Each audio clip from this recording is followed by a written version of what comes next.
대림절 계절인 두 번째 주일을 맞이했습니다. 그래서 오늘 우리는 평화의 초를 밝혔습니다.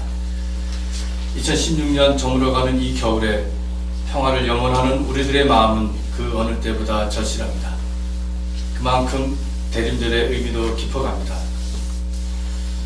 오늘 읽은 서신서는 바울이 로마 교회에 보낸 편지인 로마서입니다.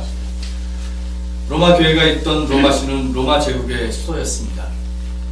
사도 바울 시대의 그 인구는 대강 약 100만 명이라고 합니다. 어제 서울 시내 170만 명이 모였다고 하는데 당시 로마 시의 인구는 그보다 더 작았습니다. 지금 우리가 생각하면 매우 적은 사이즈의 도시였으나 모든 길은 로마로 통한다는 말이 있듯이 초기 기독교의 당시에는 로마가 유럽의 중심 도시였고 100만 명의 인구는 당시에는 꽤나 컸던 규모입니다. 그 중에 유대인들이 약 5만 명이었습니다. 유대인들의 집회 장소는 회당이라고 불렀는데 로마 시에는 몇 개의 회당이 있었습니다. 주 1세기의 40년대에는 유대 기독교인들이 로마에 이주하면서 그리스도교 곧 교회 공동체가 시작이 되었습니다. 그리고 50년 중반부터는 그 가운데 이방인계 그리스도인들이 많아졌습니다. 이러한 상황 속에서 고린도에서 바울이 로마에 있는 로마 교회에게 편지를 보낸 것이 바로 오늘의 내용입니다. 그런데 문제가 생겼습니다. 로마 교회 안에 심각한 문제가 생겼습니다. 그것이 바로 오늘 읽은 15장에 전에 나온 14장의 내용인데 바로 음식 문제로 이 로마 교회 공동체가 아주 갈라질 정도로 위기에 처했던 것입니다. 오늘 우리가 읽은 로마서 15장은 그 문제에 대해서 바울이 자기의 신학적 견해를 밝힌 것입니다. 그 음식 문제는 이렇습니다. 교인들 중에 어떤 교인은 채식만 했습니다. 또 어떤 교인은 고기도 먹었습니다. 근데 이 당시에 고기를 먹는다는 것은 단순하게 우리가 삼겹살 구워 먹는 그런 수준이 아닙니다. 나는 소고기를 좋아하니까 소고기를 먹는다 그런 수준이 아니라 이때 고기를 먹는다는 것은 이교 신전에 바친 제물을 먹는다는 뜻이었습니다. 그래서 어떤 사람은 어떻게 이교 신전에 바친 우상 앞에 바친 그 고기를 먹을 수 있어? 나는 안 먹어. 하고 채식만 먹었다가 합니다. 이것이 문제가 됐던 겁니다. 한 부류는 하나님 위에 신은 없어. 우상도 없는 거야. 그랬더니 그것은 아무것도 아니야. 그래서 고기를 마음껏 먹었습니다. 또 한 사람 한편에서는 그래도 어떻게 우상 제물 앞에 놓인 제물을 고기를 먹을 수 있냐 해서 안 먹었던 겁니다. 근데 우리가 지금 생각하기에 그게 큰 문제가 될 것인가 하는데 그건 그만큼 심각해졌어요. 로마 교회가 붕괴가 될 정도로 위기 상황에 처했던 겁니다. 이 문제를 어떻게 해결해야 될 것인가? 이 문제는 아무것도 아니니까 적당히 해결하자. 서로 합의를 보고 또는 협상을 할 수 있었을 것입니다. 교인 총회를 통해서 투표를 통해서 결정할 수 있었을 겁니다. 그런데 바울은 그러한 방법을 쓰지 않았습니다. 바울은 이 문제를 해결하기 위해서 더 근본적이고 본질적인 부분을 말했습니다. 그것이 바로 오늘 로마서의 본문인 15장 4절에서 13절 말씀 내용입니다. 14장 3절 말씀입니다. 먹는 사람은 먹지 않는 사람을 업신여기지 말고 먹지 않는 사람은 먹는 사람을 비판하지 마십시오. 하나님께서는 그 사람도 받아들이셨습니다. 바울은 상대방의 입장을 존중하라고 하는 것입니다. 어떤 사람이라도 주변으로 내몰지 말라고 했습니다. 어찌하여 그대는 형제나 자매를 업신여깁니까? 우리는 모두 다 하나님의 심판대 앞에 서게 될 것입니다. 10절 말씀입니다. 그리고 오늘의 본문인 15장이 이어집니다. 무엇이든지 전에 기록한 것은 우리에게 교훈을 주려고 한 것이며 성령이 주는 인내와 위로로서 우리로 하여금 소망을 가지게 하려고 한 것입니다. 여기서 무엇이든지 전에 기록됐다고 하는 것은 구약 성경을 말합니다. 옛적부터 내려온 구약 말씀도 결국 우리로 하여금 즉 유대계 그리스도인이나 이방계 그리스도인이나 할 것 없이 모두가 다 소망을 갖게 하려는 것입니다. 이 소망은 우리 모두에게 주어진 인류의 소망이라는 것입니다. 영어 성경을 찾아보니까 이 소망을 그냥 그 호프라고 표현되어 있더라고요. 희망.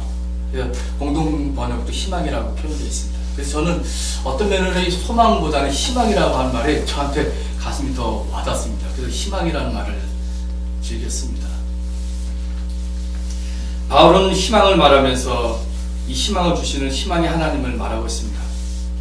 우리가 희망을 갖기 위해서 하나님께서는 인내심과 위로를 주신다고 합니다. 오늘과 같은 한국의 정치적 상황 속에서 희망을 갖기 위해 우리는 인내심과 위로가 동시에 필요합니다. 악의 세력이 강하면 강할수록 선한 세력은 더욱 강해야 합니다. 포기해서는 안 되기에 우리는 스스로의 인내심과 서로 간의 위로가 필요합니다. 그런데 그 인내심과 위로를 하나님께서 주신다고 하는 겁니다. 성서는 하나님만이 희망의 근원이고 그 희망을 줄 수 있는 주체임을 강조하고 있습니다. 우리는 살면서 희망 없이 살 수 없습니다. 희망은 미래 속에서 이루어지는 것이기에 그것은 바람이요 기다림입니다. 지나간 과거 속에서 무언가 이루어질 수 있겠지 하는 것은 희망이 아닙니다. 이미 흘러간 시간 속에서 우리가 바랄 수 있는 것은 아무것도 없습니다. 우리가 만약 그것을 계속 추구한다면 그것은 망상입니다. 희망은 미래의 시제이기 때문입니다. 그런데 과연 우리들은 오늘 무엇을 희망하고 있습니까?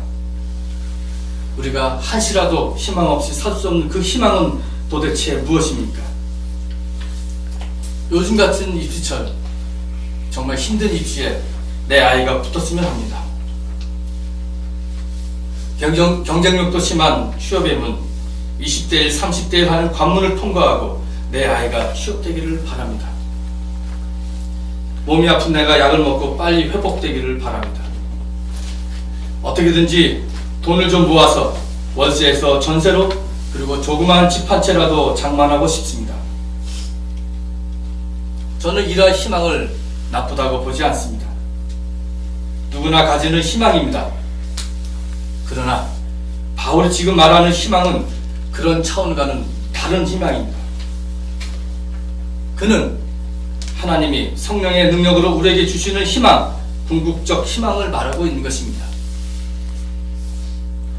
불의한 정권이 물러가고 민주정권이 들어서고 서로의 진상이 규명되고 사회 정의가 세워지는 역사의 희망, 이 역사의 희망조차도 넘어서는 궁극적인 희망, 종말론적 희망을 바울은 말하고 있는 것입니다. 역사 안에 성취되었으나 역사를 넘어서는 하나님의 세계입니다. 이미 이루어진 나라, 그러나 지금도 오시는 나라입니다. 희망 가운데 오고 있는 하나님의 나라는 그래서 이 세상의 모든 권력과 권위나 그리고 제 아무리 선한 정부라도 심판합니다. 바울은 이 세계를 유대계 그리스도인과 이방인 그리스도인들이 함께 포괄적으로 보았던 겁니다. 그것은 채식만 해야 되냐, 고기만 먹어야 되냐, 그런 낮은 차원의 그런 논쟁의 차원이 아니었습니다. 우리 모두가, 그들 모두가 바라봐야 될 궁극적 희망, 거기에서 그들은 로마 교회의 문제점을 해결했던 것입니다. 그것은 인간적인 타협이 아니었습니다. 그래서 바울은 9절과 10절에서 이렇게 말합니다. 이방 사람들도 긍휼히 여기심을 받아서 하나님께 영광을 돌리게 하시려고 한 것입니다. 기록된 바. 그러므로 내가 이방 사람들 가운데 주님께 찬양을 드리며 주님의 이름을 찬미합니다. 한 것과 같습니다. 또 이방 사람들아 주님의 백성과 함께 즐거워하라 하였으며 또 모든 이방 사람들은 주님을 찬양하여라. 모든 백성들아 주님을 찬양하여라 하였습니다. 이렇게 주님을 찬양하여라는 말이 계속적으로 반복되고 있습니다. 이 말씀을 들으면서 제가 문득 그 떼제 찬양의 한 곡이 생각났습니다. 주님을 찬양하라 온 세상이여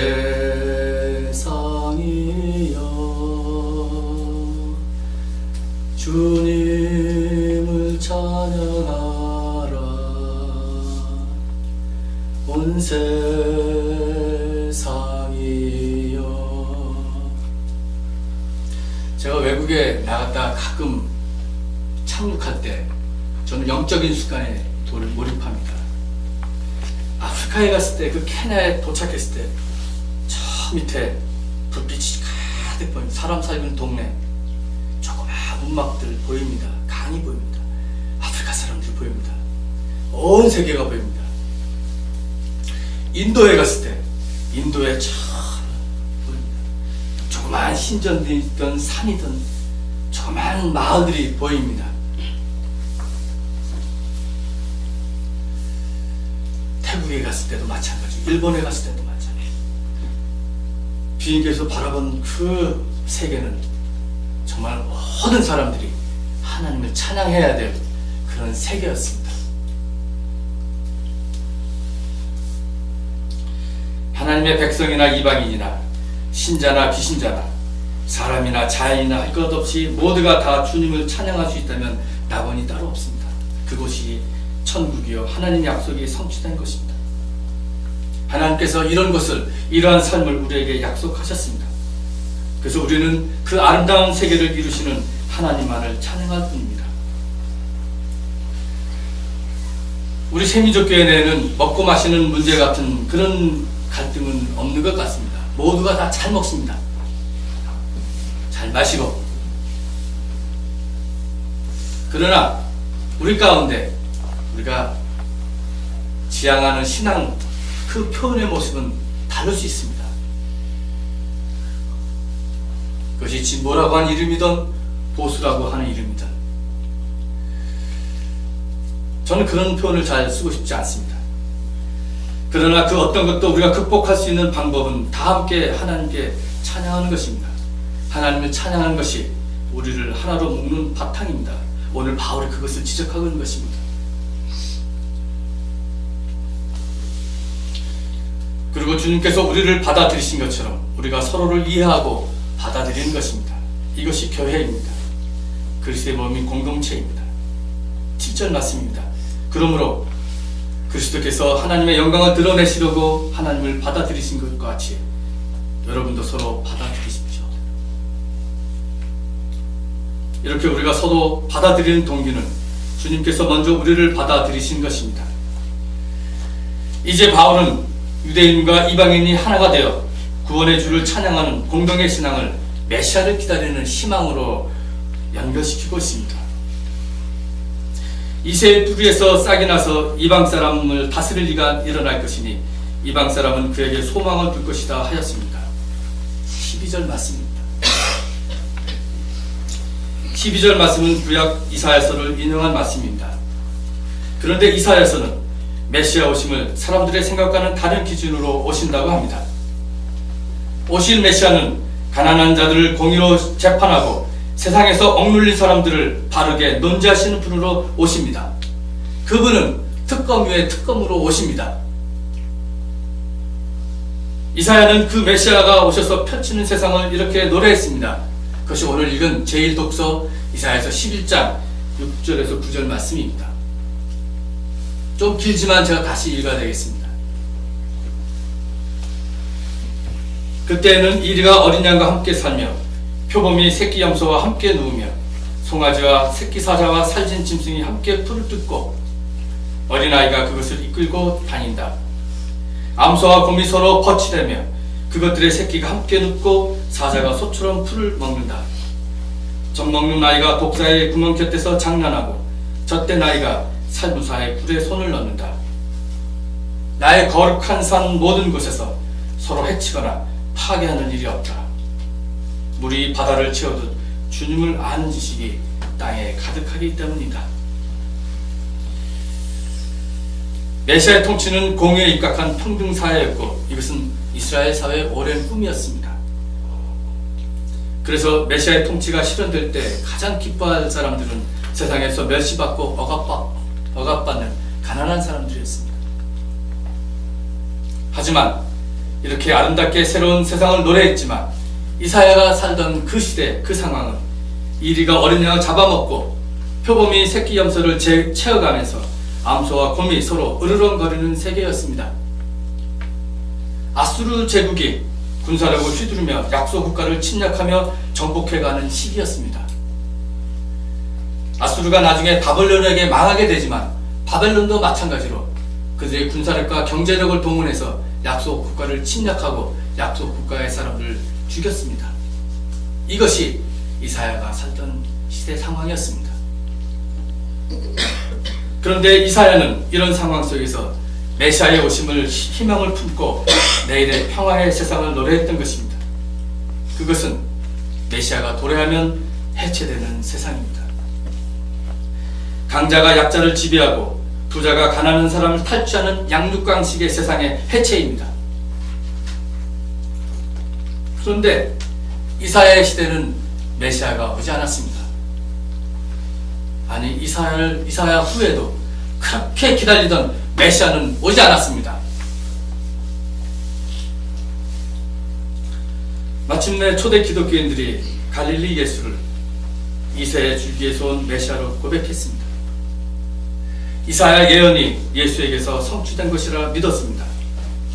그래서 예수가 그리스도라고 고백했습니다. 그들은 오신 예수 그리스도를 통해서 오실 메시아의 희망의 성취를 보았던 것입니다.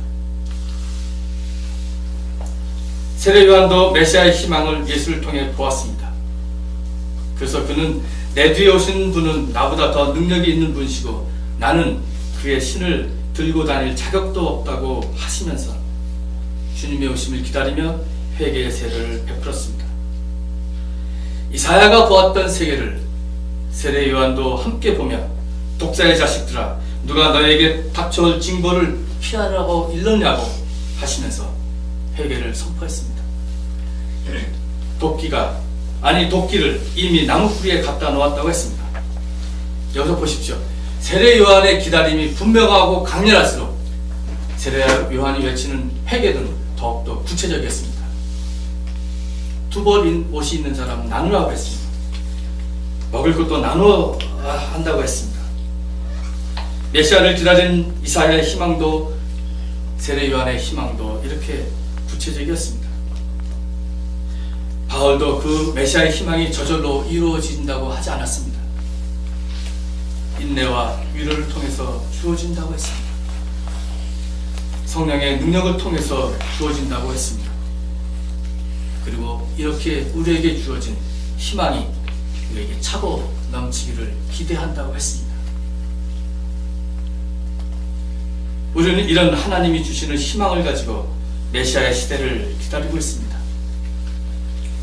우리가 일상생활 속에서 가지는 작은 희망들이, 소소한 바램들이, 작은 기다림들이 하나님께서 주시는 큰 희망 가운데 녹아진 것입니다. 메시아 오심의 그 희망이 절실한 시대를 우리가 살고 있습니다. 웃음을 잃어버리고 가슴을 접이며 많은 사람들이 살고 있습니다. 이 땅의 불의한 세력들은 선한 세력들을 비웃기다 하듯이 매일 모여서 머리를 짜며 기를 쓰고 있습니다. 촛불을 들고 이 땅의 어두운 악의 세력과 싸우는 우리는 주님 오시는 종말론적인 희망 속에서 평화의 세계를 바라봅니다. 넉넉고 하늘만 바라보는 것이 아니라 주님이 주시는 인내심과 위로를 가지고 역사와 온 우주의 주인이신 하나님을 찬양하며 이리와 어린 양이 함께 사는 평화의 세계를 위해서 오늘도 희망의 메시아, 그 메시아의 시대를 바라봅니다. 그러면서 우리는 다 같이 이런 고백을 하게 됩니다. 주여, 우리에게 평화의 왕으로 오소서. 이 기도가 대림절 두 번째 주일을 맞이하는 우리의 마음의 기도가 되시기를